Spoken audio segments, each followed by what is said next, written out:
The word old, to describe advanced age in people or things, and man, old woman, old house. The old man sat by the fire reading his newspaper, and she visited her old grandmother in the countryside. They bought an old house and renovated it completely, to indicate something from the past, an old friend, old job, old habit. To an old friend from high school today. He left his old job to start a business.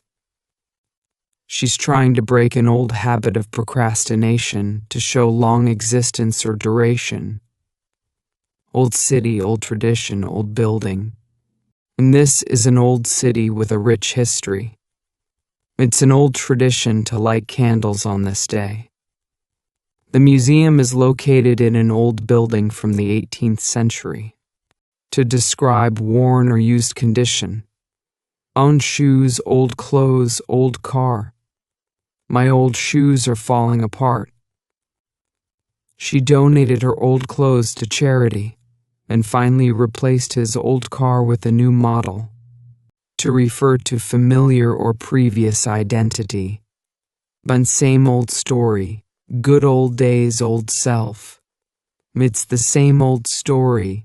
He's late again. We talked about the good old days of university life.